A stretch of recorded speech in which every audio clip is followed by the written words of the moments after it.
निजर निर्भीकता स्पष्टवादिता एवं स्वाभिमान पाई जो नेता जनक जनाशुना से होती दामोदर राउत बीजेडी दलर वरिष्ठ मंत्री से उपसभापति दलर राजनैतिक उत्थान पतन मध्य निजर स्पष्टवादिता को से केबे छाड़ी नाहंती निर्भीकता को केबे छाड़ी नाहंती कि स्वाभिमान को बलि दे नाहंती आज तांको संगे आम कथा हवा एवं कथार उद्देश्य होची तांको नेकी सबुबेले चर्चा लगी रही था आजिर चर्चा होची जे विधायक देवाशीष सामंतरांक सहित कथा कटाकटी प्रसंग कटक मेयर प्रसंग को लेकिन कटक मेयर को बाहर करने को लेकिन सर आप स्वागत करी ETV news special talk show को सर प्रथम आरंभ करी आपण मुंड खराब हो गला आपण देह भल ना तेणु आप निज निर्वाचन मंडल आप गोड़ माटी पादतलर माटी खसी गला तेणु आप निज उपर ध्यान दिंतु एभली मंतव्य दिंतु ना कटक मेयर इश्यू कि देवाशीष सामंतराय कथा कहले आप युव विधायक से केमती मत रखिए आप केमती रिएक्ट करेंगे से कथा को प्रथम कथा है मुझे मेयर को संपर्क में कही ना प्रसंग दाम बाबू जहाँ भी हो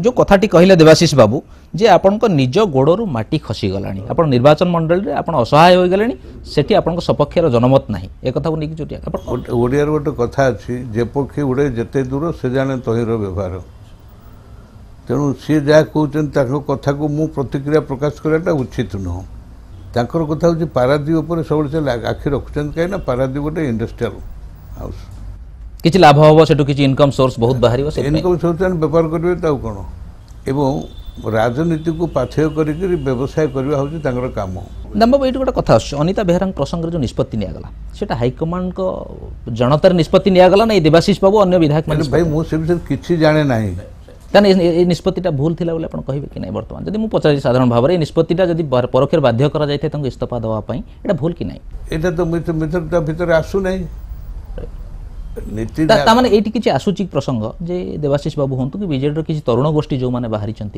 विभिन्न प्रकार कथा हाइकमांड को कान पकाउं नवीन बाबू कान पकाउं परोक्ष निजर फायदा हासिल करुँच कार्यकारी करमती कथा स्पष्ट हम ये तरुण गोष्ठी जहाँ कहते सी तो पारस्परिक आलोचना क्या सागर मो सागर तो केवे किसी आलोचना करते नहीं आलोचना न कले परामर्श आवश्यक ना विभिन्न विषय परामर्श ठीक कथा कहते से जब से अंटा चलुव कार्य मोर परामर्श दरकार ना मुझे कौन कहूँ मोर परामर्श कर बोली अच्छा ये से कहते आप विरुद्ध दल विरोधी कार्य हिसाब से कार्यानुष्ठान जब दल विरोधी कार्य है बोली से भावुं सी कहे कि से कथा मुझे उल्टा केमी कहि सी तो कहते मत पचार आवश्यकता ना बोधे सी कौटू क्षमता पाई ना से कार्यानुष्ठान नबार क्षमता कौन आप तो उपसभापति अच्छा दलर पदवी कौन बाहर मुझे कौन कह मुझे कथा कही मत पूर्व पचारे मुझे सागर कथा कटाकटी हाँपाई मत कहीं कहते सी कौन मोर समाज कंद एथर कौन बुझा पड़ा नहीं तेणु पुणी आप से कथा कहीं पचार आ गए कौन पारादीप माटी खसिया कथा कहते अरे भाई किसी कारण ना पंजा को लेकिन सीटी पहुँचले म्यूनिसिपालिटी इलेक्शन बेले शेष को मुख्यमंत्री मानवर मुख्यमंत्री को प्रोजेक्ट करते मुख्यमंत्री को जो मुझे हेलीपैड आसिली नापी स्वागत जनवाई ये गाड़ी गला बेले मत मानवर मुख्यमंत्री पचारे दाम बाबू व्हाट इज द पोजिशन मुझे गोटे कथा कही मुझे नॉर्मली पारादीप सब जाक वार्ड में आम जितवा कथा किंतु एत जन नेता कहीं आसन सी आसन कौन फलाफल हम कहीपरि या कहली निर्वाचन है ये बाबू जो मोर निश्चित जोड़े वार्ड नष्ट हो गला ये मानकर मिसम्यानेज जो आगर दरकार नाला तेणु दलर स्वार्थ जब हानि होती जनवा आवश्यक ये जो कथा अवगत कर कथा बहुत जनईनी कौन एवं जनाऊनी मुझे जनई 2006 मसीह मानवर मुख्यमंत्री विश्वास कर बर मुझे असुविधार पड़ी कौन जनई कौन जनई स्पेसिफिक मत मुझे सी तले मत पचारे प्यारे बाबू कहीं आपन को विरोध कर मुझे कही विरोध कर दुर्भाग्य कथा प्यारे बाबू मन भितर एक अभिलाष सृष्टि से आम सावधान ना भविष्य क्षति हम मे 29 कथा को से दिन जन 2006 हाँ मुझे जहाँ जहाँ कही से प्यारे बाबू मत कही प्यारे बाबू तापर मोर कठोर भाव में कार्यानुष्ठान जो आरंभ कले मु निर्वाचन कम करदेनि एभली कि मत मंत्रिमंडल इस्तीफा देवाक मत पड़ा मन भर गोटे अभिलाष सृष्टि होता जो कि से 2004 मसीह किसी युवक को जो मैंने दल में नथिले किंतु युव गोष्ठी ତାଙ୍କୁ ସେ ଆଣିକରି ପ୍ରାର୍ଥୀ କରିଥିଲେ। ସେମାନେ ନବୀନ ପଟ୍ଟନାୟକର ଲୋକପ୍ରିୟତା ଯେଉଁ ଯେତିକି ପଳେଇ ଆସିଲେ ଯେତିକି ପଳେଇ ଆସିଲେ ସେଇମାନେ ତାଙ୍କର ସ୍ଥାପକ ହେଲେ, ସେଇମାନଙ୍କୁ ଇନ୍ଷ୍ଟ୍ରୁମେଣ୍ଟ କରିକରି ସେ ଦଳ ଭିତରେ ଗୋଟେ ଗୋଷ୍ଠୀ ଗଠନ କଲେ ଏବଂ କ୍ରମାନ୍ୱୟରେ ପ୍ରଚାର ଚାଲିଲା ସେ ହେଉଛନ୍ତି ଦ୍ୱିତୀୟ କ୍ଷମତା କେନ୍ଦ୍ର। ଆପଣମାନେ ସମସ୍ତେ ଜାଣିଛନ୍ତି ଏବଂ ଆପଣମାନେ ତା ଦେହରୁ ଆନନ୍ଦ ପାଇଲେ। ଗଣମାଧ୍ୟମର ବନ୍ଧୁମାନେ ପ୍ରତି କଥାରେ କହିଲେ ଦ୍ୱିତୀୟ କ୍ଷମତା କେନ୍ଦ୍ର। ଜଣୀୟ ଲୋକ କେବଳ ମୁଁ ଖୋଲାଖୋଲିଆରୁ ବିରୋଧ କଲି ଯେ ଗୋଟେ ଆଞ୍ଚଳିକ ଦଳରେ ଦ୍ୱିତୀୟ କ୍ଷମତା କେନ୍ଦ୍ର ପ୍ରଶ୍ନ ଉଠୁନାହିଁ। ଏଠି ଏକମାତ୍ର କ୍ଷମତା କେନ୍ଦ୍ର ହେଉଛି ନବୀନ ପଟ୍ଟନାୟକ, ଦଳର ସଭାପତି ମୁଖ୍ୟମନ୍ତ୍ରୀ। ଏଠି ଅନ୍ୟ କେହି ଦ୍ୱିତୀୟ କ୍ଷମତା କେନ୍ଦ୍ର କରିପାରିବେ ନାହିଁ। ତ ଇଏ କଥାକୁ କେହି ବିଶ୍ୱାସ କଲେନି ଏବଂ ସେଇ କଥା ତ ନବୀନଙ୍କୁ ବୁଝେଇକି ଯେଉଁ କଥା କହିଲି ସେ ଶୁଣିଲେ ଧୈର୍ଯ୍ୟ ସହିତ, କିନ୍ତୁ ବିଶ୍ୱାସର ସହିତ ସେ ପ୍ୟାରୀମୋହନ ମହାପାତ୍ରଙ୍କୁ ମଧ୍ୟ ସେ କଥା କହିଲେ ଯେ ଏଭଳି ଆପଣ କରୁଛନ୍ତି, କହିଥିବେ ବୋଧେ। କାହିଁକିନା ତାପରେ ପ୍ରତିକ୍ରିୟା ଯାହା ପ୍ୟାରୀବାବୁଙ୍କର ମୁଁ ଯାହା ଦେଖିଲି ସେ ବୋଧହୁଏ ନବୀନଙ୍କୁ ତାକୁ କହିଦେଇଛନ୍ତି, ଭଲ ଉଦ୍ଦେଶ୍ୟରେ କହିଥିବେ। ଏମିତି କାହିଁ କରୁଛ କ'ଣ କରୁଛ ପଡ଼ିଲା। ତ ସେଇଥିପାଇଁ ମୁଁ ଆଉ ଏଥରକ ମୁଁ ଆଉ ପରାମର୍ଶ କିଛି ଦେଉନି କି ତାଙ୍କ ସାଙ୍ଗରେ ବିଶେଷ କିଛି ଦଳ ସମ୍ପର୍କ। ବାବୁ ଆପଣ ଅନୁଭବ କରୁଛନ୍ତି କି ସେଇ ସମୟରେ ପ୍ୟାରୀବାବୁଙ୍କ ଭୂମିକା ଯାହା ଥିଲା ବର୍ତ୍ତମାନ ଏଇ ସ୍ପେସିଫିକ୍ ବିଧାୟକ କିମ୍ବା କିଛି ଲୋକଙ୍କର ଭୂମିକା ସେୟା ରହୁଛି ଯାହା ଆପଣ ପ୍ରତିଫଳନ ଦେଖୁଛନ୍ତି? ସେତେବେଳେ ତ ପ୍ୟାରୀବାବୁ ଯାହା କଲେ ମଧ୍ୟ ତାଙ୍କର ଅଭିଳାଷ ଥାଇପାରେ, କିନ୍ତୁ ସେ ଗୋଟେ ରାଜନୈତିକ ଢାଞ୍ଚାରେ ସେସବୁ କାମ କରୁଥିଲେ। ବର୍ତ୍ତମାନ ତ କେତେକ କ୍ଷେତ୍ରରେ ସେସବୁ କଥା ମୁଁ ଦେଖୁନି, ମୁଁ କହିବି କେମିତି? ତଥାପି ଦଳୀୟ ସ୍ୱାର୍ଥ ଦୃଷ୍ଟିରୁ ଦଳୀୟ ସ୍ୱାର୍ଥ ପାଇଁ ମୁଁ ତ ଠିକା ନେଇ ନାହିଁ। ମୋର ଦୁର୍ବଳତା ହେଉଛି ଯେ ସ୍ୱର୍ଗତ ବିଜୁ ପଟ୍ଟନାୟକ ହେଉଛନ୍ତି ମୋର ରାଜନୈତିକ ପ୍ରୋଗ୍ରାମ ପୁରୁଷ।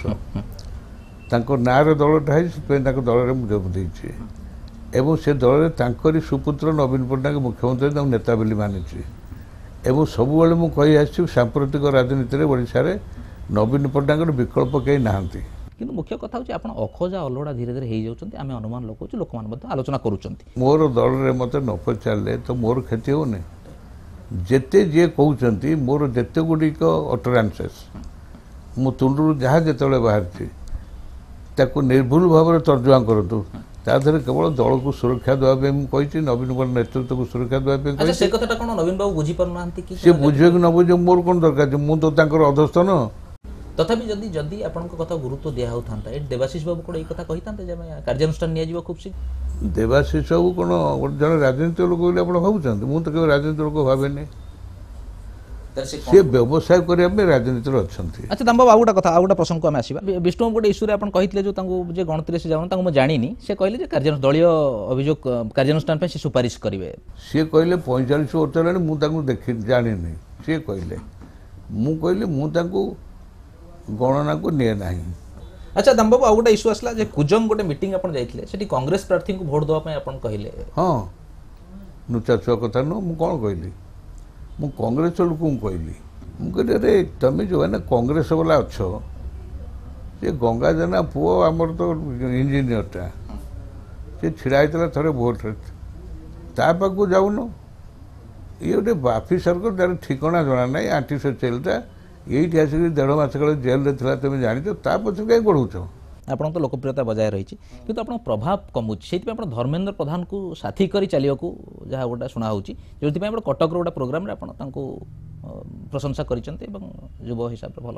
ଏଗୁଡ଼ାକ କହିବାକୁ ମୋତେ ମାନେ ଘୃଣା ଲାଗୁଛି।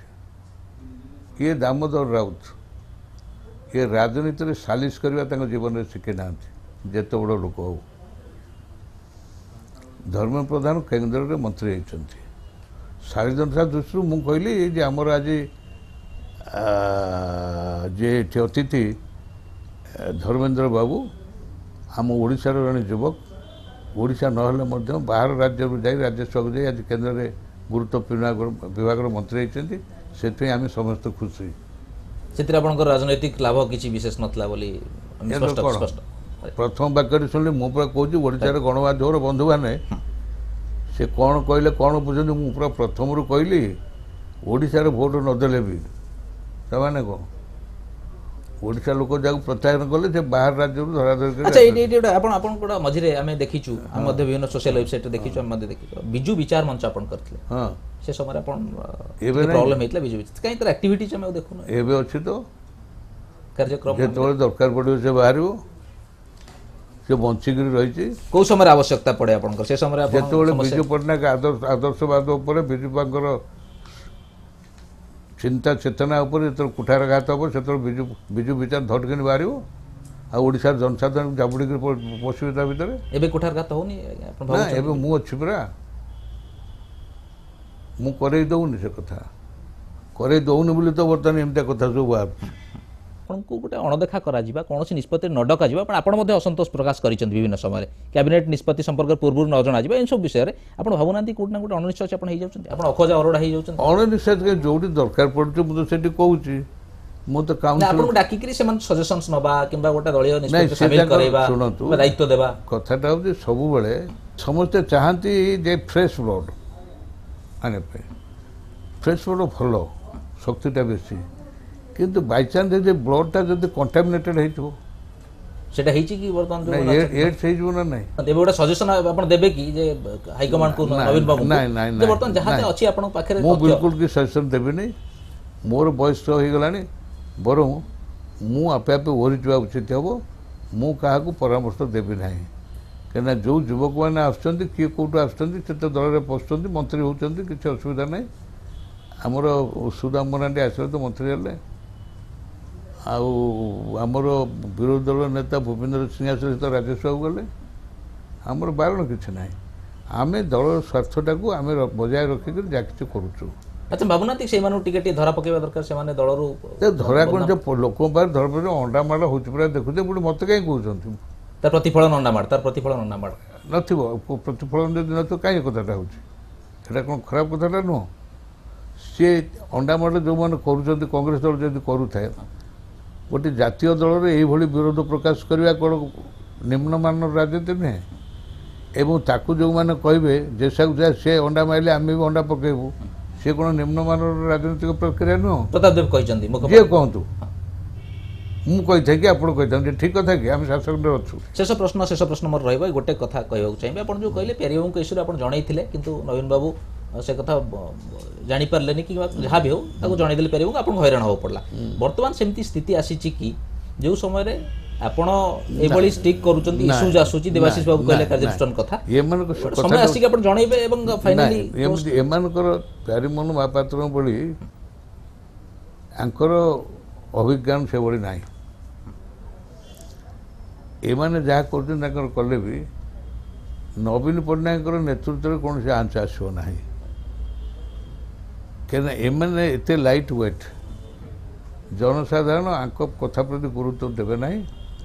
ନବୀନ ପଟ୍ଟନାୟକ ଯେହେତୁ 15 ବର୍ଷ ଧରି ଖାଲି କାର୍ଯ୍ୟ କରୁନାହାନ୍ତି, ଲୋକଙ୍କ ମନ ଜାଣିକରି ଯୋଜନା ପରେ ଯୋଜନା କରୁଛନ୍ତି, ଲୋକ ବାନ୍ଧି ହେଇକରି ରହୁଛନ୍ତି, ସେ ରହିବେ ଏବଂ ତାଙ୍କ ନେତୃତ୍ୱକୁ ଯେ ଟେକା ପକାଇବ ତା ମୁଣ୍ଡ ଫାଟିବ, ନବୀନ ପଟ୍ଟନାୟକର କ୍ଷତି ହେବ ନାହିଁ। ଧନ୍ୟବାଦ ଦାମବାବୁ ଆମ ସହ କଥା ହେଲେ। ବର୍ତ୍ତମାନ ଆମର ସ୍ପେଶାଲ ଟକ୍ ଶୋକୁ ଏଇଠି ସାରୁଛୁ, ନମସ୍କାର।